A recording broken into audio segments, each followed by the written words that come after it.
شرارت اور بدتمیزی میں بہت فرق ہے۔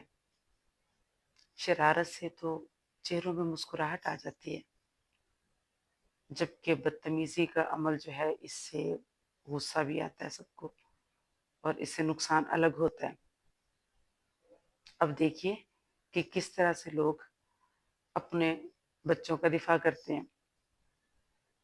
کسی کے گھر مہمان بن کے چلے گئے، وہاں جا کے بچوں نے کھانے پینے کی چیزوں کا خوب ستیہ ناش کیا، بسکٹ کا چورا بنا کے ہر جگہ پہ پھینک دیا، اور وہ والدین کہہ رہے ہوتے ہیں ہمارا بچہ بڑا شرارتی ہے، حالانکہ وہ بدتمیزی کر رہا ہوتا ہے۔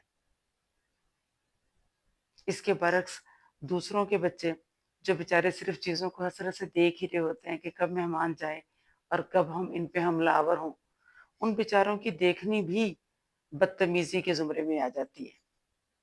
ان کو وہ کہہ رہے ہوتے ہیں کہ ان کا بچہ کتنا نتیجہ اور کتنا بدتمیز ہے۔ فیصلہ آپ پہ چھوڑتی ہوں۔ دیکھیے